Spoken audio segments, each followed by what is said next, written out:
tadarus Al-Quran bersama dengan Sayyidina Jibril alaihissalam. Jibril datang bertemu Rasulullah SAW untuk mengulang kaji tadarus Al-Quran pada setiap malam bulan Ramadan. Pasal itulah dia kata Ramadan ini, Quran ni elok kita baca bila? Baca pada waktu malam. Comel kita baca Quran pada waktu malam, sebab Nabi ulang kaji malam. Tengok dalam hadis daripada Ibnu Abbas radhiyallahu anhuma, kana Rasulullah sallallahu alaihi wasallam ajwadun nas, kana Rasulullah ajwadan nas wa kana ajwadu ma yakunu fi Ramadan hina yalqahu Jibril ila akhiril hadis. Rasulullah sallallahu ialah seorang manusia yang paling pemurah. Dapat duit pagi ni, petang habis dia sedekah. Lebih-lebih lagi pada bulan Ramadan, apabila Jibril datang menemuinya. Pertemuan ini berlaku pada setiap malam pada bulan Ramadan untuk mengulang kaji Al-Quran. Sifat pemurah Rasulullah itu lebih rancak berbanding angin yang kencang. Tengok ni, ajwadu bil khairi minar rihil mursalah. Mana angin tu kuat dah, tapi pemurah Nabi lebih laju daripada itu lagi. Masya Allah, tabarakallah.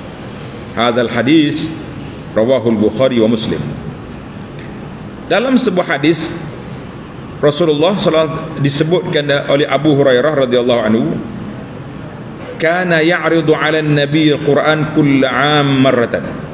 Tengok ni, Jibril membacakan Al-Quran yang sudah turun kepada Nabi biasanya setiap tahun pada bulan Ramadan sekali pusing. Fa'arada 'alaihi marrataini fil 'amil ladzi qubida. Manakala pada tahun kewafatan Nabi sallallahu dibaca dua kali. Mana tahun yang ke-10 tu dua kali Jibril ulang. Sebab tahun yang ke-11 Nabi kita wafat. Itu dia panggil sejarah. Hadzal hadis rawahul Bukhari wa Muslim. Pada bulan Ramadan, Jibril dan Nabi SAW mengkhususkan waktu mengulang kaji ayat-ayat Al-Quran yang telah diturunkan kepada Nabi SAW. Nabi SAW membaca sambil didengari oleh Jibril dan akan memberitahu baginda apa yang telah ditetapkan oleh Allah daripada ayat-ayat tersebut dan juga apa yang telah diperintahkan oleh Allah untuk dinasahkan. Jibril alaihissalam juga menerangkan makna-makna ayat Al-Quran dan membincangkan dengan Rasulullah sallallahu alaihi wasallam. Quran ni tak habis lagi turun, tapi Jibril mari baca hak sudah turun. Ayat ni duduk di surah ni, ayat ni letak di surah ni, surah ni susun dia macam ni. Sehinggalah lengkap 114 surah. Dalam Quran ada berapa surah? 114. Ingat dah. 114 surah. Baik. Oleh yang demikian, para ulama telah membuat kesimpulan bahawa disyariatkan agar mengkhatamkan Al-Quran pada bulan Ramadan. Elok, paling common sekali khatam.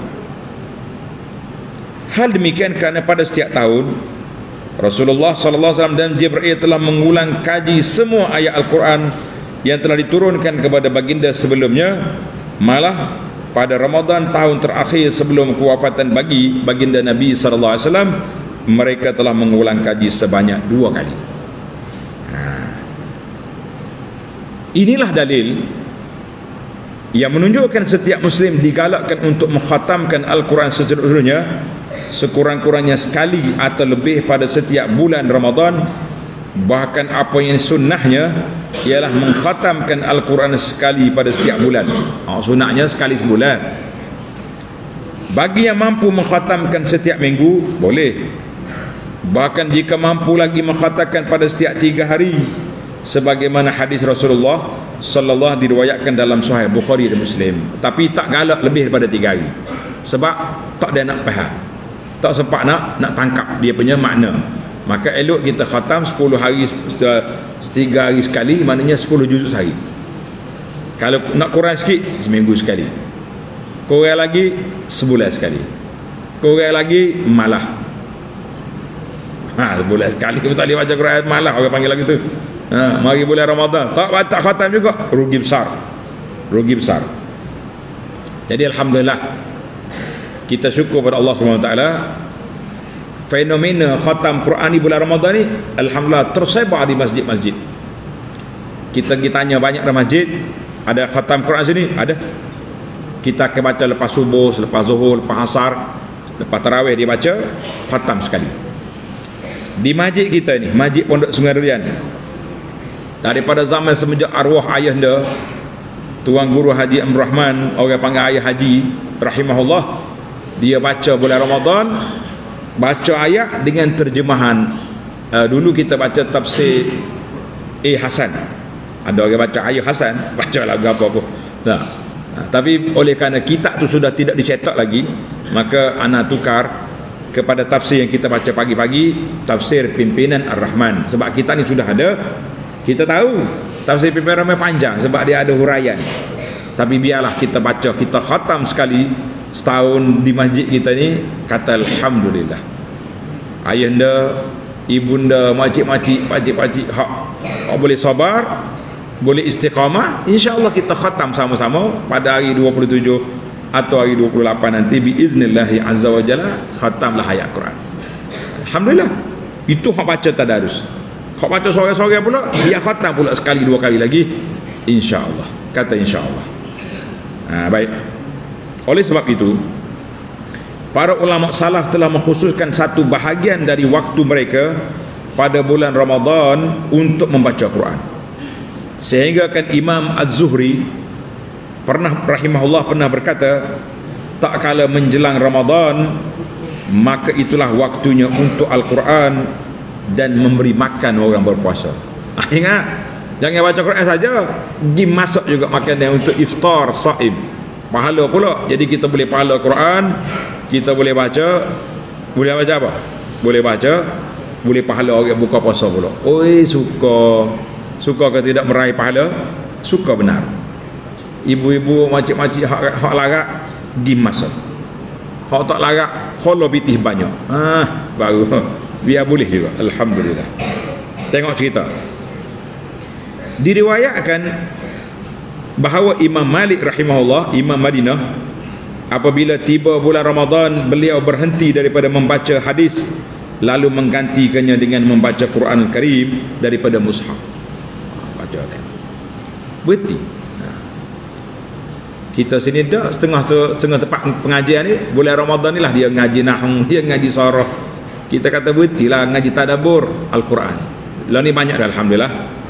Hari ni jadual kita pergi ke kemah Ramadan, kerana di sana akan khatam Quran sekali pula. Bacaan terjemahan, baca seorang qari baca orang, seorang baca terjemahan, seorang ustaz dipilih untuk khulasah kepada ayat yang kita baca dalam dua muka tu. Tahun ni khulasah kita ambil daripada kitab At-Tafsirul Munir yang ditulis oleh Wahbah Az-Zuhaili rahimahullah. Menarik, insya-Allah kita akan khatam di akhir Ramadan nanti insya-Allah. Jadi hari ni jadual kita kena gil sikit lagi. Baik. Tengok ni. Mereka begitu juga para ulama yang lain, mereka setelah bersungguh-sungguh memperbanyakkan bacaan Al-Quran pada bulan Ramadan, sebilangan mereka mengkhatamkan Al-Quran dalam tempoh 3 malam, mana 10 juzuk sehari. Sebilangan lagi mengkhatamkan sekali setiap minggu, manakala sebilangan lain pula sekali dalam tempoh 10 hari. Manakala mereka membacanya dalam solat dan juga di luar solat. Diriwayatkan Imam Syafi'i rahimahullahu ta'ala pernah mengkhatam Quran sebanyak 60 kali bulan Ramadan. Dengar awal, Imam Syafi'i khatam berapa kali? 60 kali. 2 kali sehari, sekali tengah hari, sekali malam. Logik ke tak logik? Munasabah atau tak munasabah? Kalau dengan kepala otak kita tak munasabah, engkau kita malah. Allah Ta'ala nak tunjuk seorang pemuda dulu kanak-kanak, nama dia Jihad Al-Maliki, budak di Arab Saudi. Jihad Al-Maliki, dia buta mata, dia hafal Quran, dia hafal hadis, betul-betul macam ulama salah dulu, macam Imam Buh. Mana hafal dia kuat, mengikut maklumat daripada guru dia, guru Jihad Al-Maliki ni. Dia kata 3 tahun lepas tak silap, Jihad telah khatam Quran 2 kali sehari, sebagaimana yang berlaku kepada Imam Syafi'i rahimahullah. Ini dipanggil baqaya salaf. Ada lagi orang-orang yang hebat di zaman kita ini. Jangan kita kata mana ada, malah tersedut cakap banyak, orang lain boleh buat. Jangan main. Ini dalam risalah ni, risalah tentang amalan bulan Ramadan. Siapa tak ada boleh ambil, tajuk dia baca Quran, ada dalam ni. Alhamdulillah. Ibnu Rajab rahimahullah berkata, larangan mengkhatamkan Al-Quran kurang dari 3 hari adalah bagi mereka yang menjadikannya sebagai satu amalan biasa yang berterusan. Tak boleh lah, tak ada nak ingat, tak ada nak tangkap dia punya makna. Pada waktu-waktu yang terdapat keutamaan seperti bulan Ramadan, khususnya malam-malam yang dijangkakan Lailatul Qadar, ataupun ketika berada di tempat-tempat yang punya kelebihan seperti di Makkah, di Madinah, di Baitul Maqdis, bagi orang luar yang masukinya, maka disunatkan memperbanyakkan baca Quran sebagai manfaatkan masa dan tempat. Jadi sekarang ni kita alhamdulillah, kita mari duduk pondok tak ada kerja apa dah. Nah, makan ni apa kata tolong masa. Hang ngaji Quran sudah tak sedap cakap banyak. Tak boleh ustaz boleh puas lagi mana? Pergi kedai, pergi pasar, tak ada kerja tu. Kalau tak ada kerja tu sudah pergi lah.